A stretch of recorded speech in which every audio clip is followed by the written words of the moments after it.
सलीम सचवानी साहब, पाकिस्तान तहरीक इंसाफ से आपका ताल्लुक़ है, उनको भी खुशामदीद कहता हूँ। बहुत शुक्रिया। ज़रा फरमाइएगा, इस वक्त जो सूरत हाल है, अभी सियासी खींचातानी होती रहेगी, जैसे अभी बाबर साहब ने निशानदेही की, ये मिल बैठ कर और सोचने का वक्त है। अभी गंडापुर साहब जो खैबर पख्तूनख्वा के वज़ीर आला हैं, ये मुलाकात के लिए गए थे। बड़ी खुशाइन बात है कि बिलाखिर ये फैसला किया कि जो सियासी खींचातानी है इसको ख़त्म होना चाहिए। कल उन्होंने निशानदेही भी की कि ये जो दुश्मनियाँ हैं अब इस लाइन को छोड़कर आगे बढ़ना होगा। किस हद तक मुत्तफ़िक़ हैं, ज़रा फरमाइए। देखें, जो कल जो वाक़या हुआ जिसके बारे में बाबर साहब कह रहे थे, बड़ा अफसोसनाक है, मगर हमें ये वाक़या जो है ना, हमारी इकोनॉमिकल पोजीशन से जुड़ा हुआ वाक़या है, उससे हम उसको अलग नहीं कर सकते। ठीक है।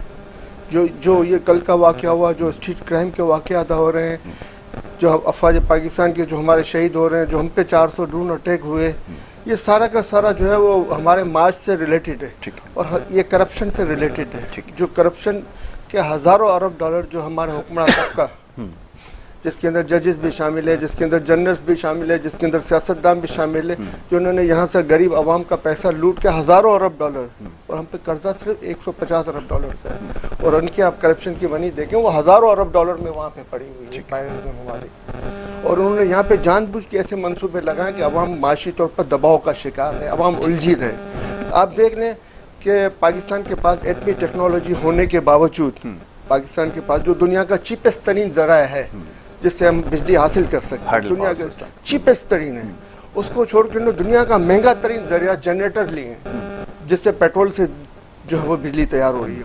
वो पेट्रोल इन्होंने इम्पोर्ट शुरू कर दी। अब पेट्रोल इन्होंने इम्पोर्ट शुरू कर दी, लोड किस पे है? गरीब अवाम पे। पेट्रोल के दाम बढ़ते जा रहे हैं तो लोड किसके बढ़ रहा है? गरीब अवाम के ऊपर बढ़ रहा है। जहाँ पहले 5 अरब डॉलर की इम्पोर्ट होती थी पेट्रोलियम की बात में, आज वहाँ पे 30 अरब डॉलर की इम्पोर्ट हो रही है। लोड किस पे आया? गरीब आवाम पे। इन लोगों को, इन हुक्मरान तबकों को कमीशन की मद के अंदर में पैसे मिलते, जो किक बैक पेट्रोलियम खरीदने की जो किक बैक जो इनको मिलती है वो बैरून ममालिक में जमा हो रही है। लोड किस पे आया? गरीब आवाम पे। आज फिर उन्हीं डिक्टेटरों को जो लाके हम पे मुसल्लत कर दिया गया। लाने वाले भी मुल्क के गद्दार हैं और बेचने वाले भी मुल्क के गद्दार हैं। ये कभी मुल्क की तरक्की का बेनिफिट नहीं सोचा था, न सोचा है, न सोचेंगे। आप देख लें, अब 10 डैमों की तामीर के ऊपर काम शुरू हुआ था 70 साल की तारीख के अंदर, और 10 डैमों की तामीर पर काम शुरू हुआ। शहबाज शरीफ साहब गए, उन्होंने चेक किया गया भाई खाली अफवाहें या काम चल रहा है। काम चल रहा था, उसके बाद इसको काम को बंद कर दिया गया। इससे हमारी ज़राअत में बेहतरी आती, इससे हमें इलेक्ट्रिसिटी में सस्ती मैसर होती, मगर इस पर नहीं किया गया। इसके अलावा डॉक्टर समर मुबारक ने नवाज शरीफ दौर में ऑफ़र की कि आप हमें फंड दें। हमने वो टेक्नोलॉजी बना ली है कि जिससे हम ज़मीन में ड्रिल करके थर के कोयलों से कहीं पे भी जहाँ हमारी कोयले के काने हैं वहाँ से हम ड्रिल करके गैस भी निकालेंगे, इलेक्ट्रिसिटी भी निकालेंगे और डीजल भी निकालेंगे। ठीक है। तो क्या हुआ, इनका बिल्कुल फंड ही बंद कर दिया गया, उनको वहाँ से हटा दिया गया। फिर उन्होंने सिंध की गवर्नमेंट को ये ऑफ़र की, उन्होंने भी इससे फ़ायदा नहीं उठाया। आप बताइए, जब हमारा हुक्मरान तबका सिर्फ अपनी ही चक्करों में लगा हुआ होगा, आवाम का सोच नहीं रहा होगा, तो आवाम कैसे खुशहाल होगी? आज 40,000 लोग जो हैं वो मुल्क छोड़ के एवरी डे जा रहे हैं। 40,000 लोग का मतलब हर महीने 12 लाख, 10 महीनों में 1 करोड़ 20 लाख, और इसके अंदर आप 24 लाख और मिला लें, 1 करोड़ 44 लाख मुल्क छोड़ के जाने के लिए तैयार है आप। अब इसमें से कितने कामयाब होते हैं, कितने नहीं होते, वो एक अलग मसला है। ठीक, जो भी थोड़ा सा अपने आप में इस्तिताअत महसूस करता है वो मुल्क छोड़ के जा रहा है, और इनको परवाह नहीं है, क्योंकि वो पीछे मादनियात लूट रहे हैं। साथ साथ हमारी मादनियात की लूट मार का काम भी चालू है, जिसकी कोई अकाउंटेबिलिटी नहीं है, आवाम को कुछ नहीं बताया जाता। और अभी टैलेंट न्यूज़ पे थोड़े दिन पहले जमरुद की कहानी दरियाफ्त हुई थी, उसके बाद में जो है ना वो खबर चली, और उसके बाद में आप देख रहे हो थोड़े दिनों के बाद चैनल ही बंद हुआ।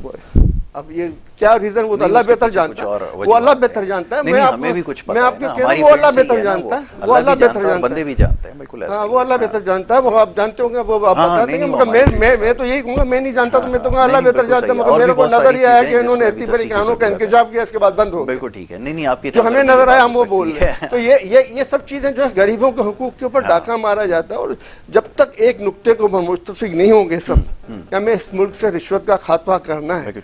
हमें जो है वो दीन मोहम्मदी पे सिर्फ हम बात नहीं करेंगे, हमें चलना भी है, हमें चलना भी है, और हमें रिश्वत का खात्मा करना, क्योंकि दीन की बुनियाद है, इंसाफ दीन की बुनियाद है।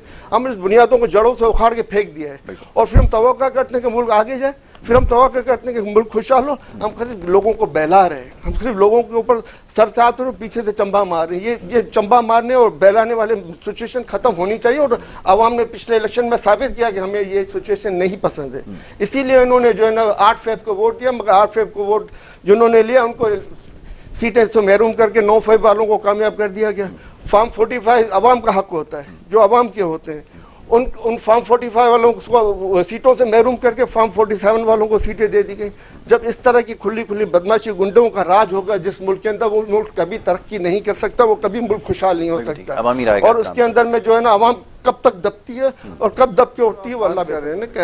क्रिटिसाइज करते रहेंगे तो ये आप बताएं कि अगर इंसाफ का कयाम के लिए बात करना जो दीन की बुनियाद है वो क्रिटिसाइजेशन है, तो ये क्रिटिसाइजेशन आप गलत बयानी कर रहे हैं। ठीक है, इंसाफ अच्छा था सर, इंसाफ हमारे दौर में ये था कि हमने अवाम के वोट का दौर में लोगों को उठाया जाए, हमने अवाम को वोट देने का हक देने के लिए ईवीएम मशीन लाए। हमने अवाम को वो पढ़े लिखे 1 करोड़ से ज्यादा वोटर्स जो बैरून ममालिक में बैठे हुए थे उनको वोट का हक दिया। आप और क्यों छीना गया उनसे वोट का हक? अब बताएं क्यों ईवीएम मशीन हटाई गई? आप कहते हो लाते हैं, उनको भी ये लाया उनको भी वो लाया। भाई अगर लाना ही है तो फिर ये अवाम को क्यों बेवकूफ बनाया जाता है, क्यों इलेक्शन करवाए जाते हैं? आप डायरेक्ट ले आए ना, खत्म करें इस ढकोसले को। क्या इसको ले आना कल उसको ले आना, आप खत्म कर दे जमहूरियत नाम का। क्यों आप ढकोसला लोगों को पहना के रखते, लोगों को बेवकूफ बनाया? अरबों खरबों रुपए का नुकसान हुआ मुल्क के अंदर। एक वोटर के ऊपर इन लोगों ने 2550 रुपए का खर्च किया, एक वोटर के ऊपर। आप बताए एक वोटर को फैसिलिटीज क्या मिली है? फैसिलिटी क्या मिली उस वोटर को? एक वोटर को 50 रुपए की कोई फैसिलिटी नहीं मिली, 2550 रुपए एक वोटर के ऊपर खर्च हो गए। इस तरीके से मुल्क को अगर बेवकूफ बनाया जाएगा, लोगों को इस तरीके से लूटमार की जाएगी, इस तरीके के इलेक्शन करवाए जाएंगे, इस तरीके से दीन का मजाक उड़ाया जाएगा। इंसाफ की तौहीन करना दीन का मजाक उड़ाने के बराबर। हमारे दीन की बुनियादी इंसाफ पे हुजूर सल्लल्लाहु अलैहि वसल्लम ने कोई नहरें और हाईवेज और कोई तामीर नहीं किए, तो उन्होंने इंसाफ कायम किया था मदीना शरीफ और मक्का शरीफ में, और इसी से दीन इस्लाम पूरी दुनिया में फैला था। यही इंसाफ था जो जिसने कामयाबी की मंजिलें तय की।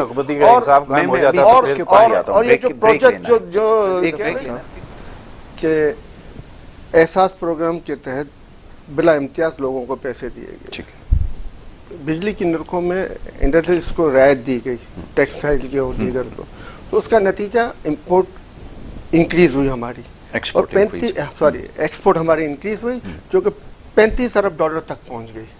और इसके अलावा 45,55,000 नौकरियां जो है ना इस अरसे के दौरान नई क्रिएट हुई, जिससे लोगों में रोजगार बढ़ा। ठीक।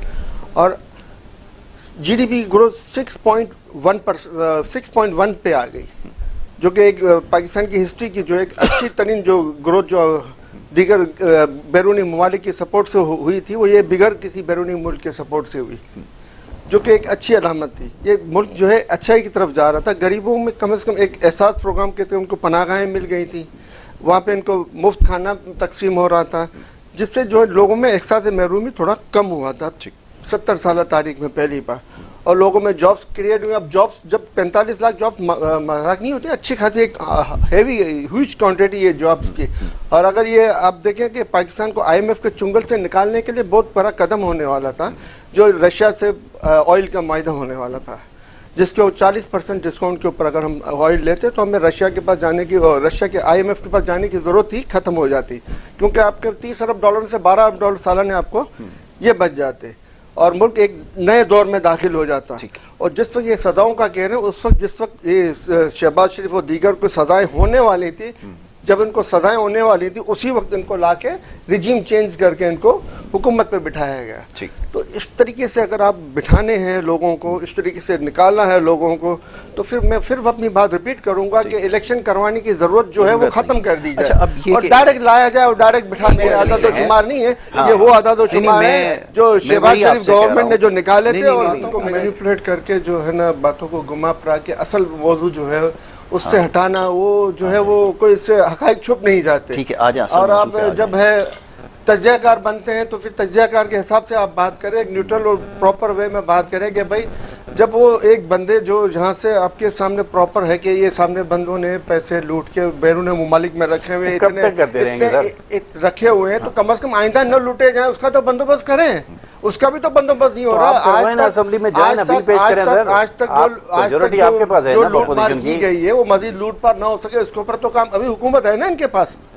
तो आए ना बोले कि आज हम करप्शन के खात्मे के लिए हम सबकी सब जमातें एक साथ में बैठती हैं और बुलाए सबको गोलमेज कॉन्फ्रेंस करते हैं, बुलाए ना सबको, कौन मना रोक सकते हैं? आप बुलाए, दावेदार हैं कि मुल्क को खुशहाली की तरफ लेके जाने के लिए हम लोग आए, जो दावेदार है कि हम मुल्क को आगे ले जाने के लिए, जो दावेदार है कि हमने पहले भी बहुत बड़े तीर मारे थे, तो वो दावेदार बोले ना आज हम सबके सब आज करप्शन के खात्मे के लिए बात करें और हम कवानीन पास करते हैं इस तरीके के आइंदा कोई करप्शन न कर सके, और कवानीन पास करते हैं कि जजेस जो गलत फैसले करते हैं, जो 40-40 साल के बाद दुरुस्त फैसले करने की कोशिश करते हैं, तो क्या वो जजेस जो गलत फैसले करते हैं उनको भी सजाएं मिलनी चाहिए, वो जो ब्यूरोक्रेट जो गलत काम करते हैं उनको भी सजाएं मिलनी चाहिए, वो जनरल्स जो करप्शन करते हैं उनको भी सजाएं मिलनी चाहिए। आए मिल के कानून पास करते हैं, वो सियासतदान जो लूटमार करते हैं उनको भी सजाएं मिलनी चाहिए।